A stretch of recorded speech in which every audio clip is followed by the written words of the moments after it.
জিয়াতন্ত্র থেকে মুক্তির যে সংগ্রাম, জিয়া ফ্যামিলিকে বাংলাদেশ থেকে, বাংলাদেশের মানুষকে জিয়া ফ্যামিলি থেকে উদ্ধারের জন্য যে সংগ্রাম, সেই সংগ্রামে সবাই ঐক্যবদ্ধ হবেন, রাজপথে থাকবেন, লড়াই চলবে।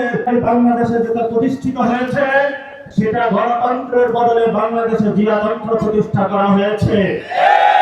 তারা আমাদের ব্যাংকগুলো দখল করেছে, তারা পার্লামেন্ট দখল করেছে, তারা বিভিন্ন জায়গায় দুদক দখল করেছে, সন্ত্রাসী কায়দায় 11 দলীয় জোটের যারা নেতৃবৃন্দ তাদের বাসায় হামলা চালাচ্ছে।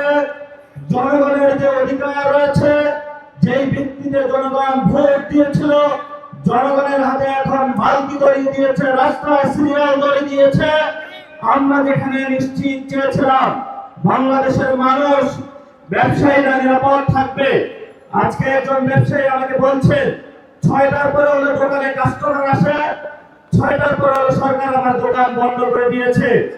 পেট্রোল পাম্পের সামনে গিয়েছি, একজন পাঠা উবার চালক আমাকে বলছেন আমি বাইক চালিয়ে গেলে টাকা ইনকাম করে আমার সেই গ্রামের বাচ্চাকে পাঠিয়ে থাকি, সারাদিন সিরিয়াল ধরে থাকি, যখন পেট্রোল পাম্পের সামনে যাই বলা হয় যে তেল নাই, আবার সন্ধ্যায় সিরিয়াল ধরি, আবার বলে তেল নাই।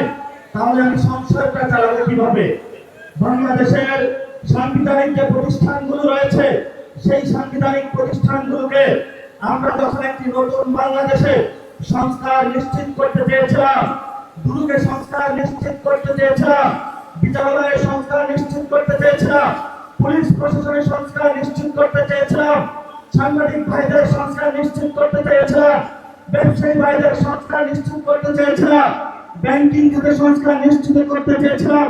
সেখানে হলো মাননীয় প্রধানমন্ত্রী তার চিরচরিত অভ্যাস সহযোগের ভাই ব্রাদারকে নিয়ে এসেছে, কাউকে দুদকে বসিয়েছে, কাউকে বাংলাদেশ ব্যাংকে বসিয়েছে, কাউকে বিচারালয়ে বসিয়েছে, কাউকে হলো পুলিশ প্রশাসনে বসিয়েছে, কাউকে হলো পার্লামেন্টে নিজের মুখ বন্ধ করে তাকে হলো তার গ্রিন কার্ড দিয়ে বলেছে তুমি যা ইচ্ছা বাংলাদেশের মানুষের সাথে গাদ্দারি করতে পারো, তোমাকে আমি গ্রিন কার্ড দিয়ে দিলাম।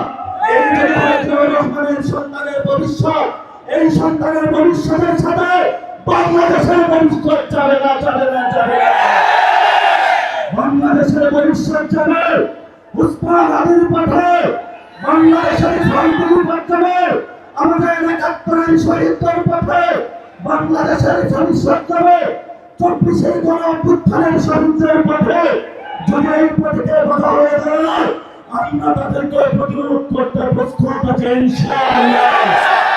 আমরা সেই দিন সারা দাঁড়িয়েছিলাম, সরকারকে আলটিমেট দিয়েছিল, আমরা কালকে কারোর বাজারে যাচ্ছি, এরপরের দিন ফর্মে যাচ্ছি, এরপরের দিন গণভবন যাচ্ছি। সরকার কর্ণপাত করে নাই, আজকে আমরা বর্তমান মনে দাঁড়িয়েছি। আপনাদের যার শুনে থাকার কথা, ইলেকশনের পরে আমাদের 11 দলীয় জোটের প্রথম প্রোগ্রাম বাইতুল মোকাররমে হয়েছিল। আজকে আমরা একটু এগিয়ে এসে এখানে প্রোগ্রাম করেছি। ইনশাআল্লাহ আমাদের এই মিছিল যদি সরকার সঠিক পদে না আসে, জনগণের গণভোটের রায় বাস্তবায়ন না করে, সংস্কার প্রক্রিয়া বাস্তবায়ন না করে, জনগণের অধিকার নিশ্চিত না করে, দ্রব্যমূল্যের দাম না কমায়, জ্বালানি সংকটের নিরসন না করে এবং বিচারালয় থেকে শুরু করে সকল যে জায়গায় সরকার গুন্ডা সন্ত্রাসী হাওয়াবদলের লোক বসিয়েছে, গণতান্ত্রিক প্রক্রিয়ায় সরকারের সেই প্রতিষ্ঠানগুলোকে জনগণের কাছে যদি ন্যস্ত না করা হয়, আমাদের এই মিছিল পরবর্তীতে কাটায় যাবে। এক এক করে সরকার যে পরিকল্পনা করছে বাংকার বানানোর জন্য, আমরা সেই বাংকারে গিয়ে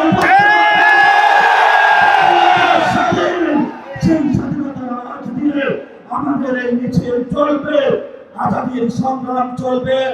আপনারা দেখেছেন পার্লামেন্টে আমরা যেমন ডিসিপ্লিন, রাজপথ ডিসিপ্লিন। সরকারের প্রশাসনের বাইরেদেরকে বলবো আমরা এখানে ডিসিপ্লিন কায়দায় আছি, ভবিষ্যতেও থাকবো। অতীতে যেই ধরনের জনহয়রানিমূলক প্রোগ্রামগুলোতে কোনো কর্মসূচি আপনারা বাস্তবায়ন করেছেন, সেইভাবে যদি কোনো কিছু করা হয় আপনাদের সাথে আমাদের প্রতিহত হবে ইনশাআল্লাহ। দিয়েছেন সকল প্রোডাক্ট কিন্তু তারেক রহমান কিনতে পারবে না। যদি কনজিউমার বলেন, কনজিউমার কিন্তু আমরা। যদি ভবিষ্যৎ আপনাদের নিরাপত্তা নিশ্চিত করতে হয়, নিরাপত্তা নিশ্চিত কিন্তু আমরাই করব। ভবিষ্যৎ বাংলাদেশে যে আজাদী সংগ্রাম, মুক্তির সংগ্রাম, গণতন্ত্রের সংগ্রাম, জিয়াতন্ত্র থেকে মুক্তির যে সংগ্রাম, জিয়া ফ্যামিলিকে বাংলাদেশ থেকে, বাংলাদেশের মানুষকে জিয়া ফ্যামিলি থেকে উদ্ধারের জন্য যে সংগ্রাম, সেই সংগ্রামে সবাই ঐক্যবদ্ধ হবেন, রাজপথে থাকবেন, লড়াই চলবে দুর্বার গতিতে। আসছে সামনে বসন্ততে, আগামী দিনগুলোতে দ্বিগুণ, তিনগুণ, চতুর্গুণ হয়ে ইনশাআল্লাহ আমরা আমাদের ইনকিলাব জিন্দাবাদ।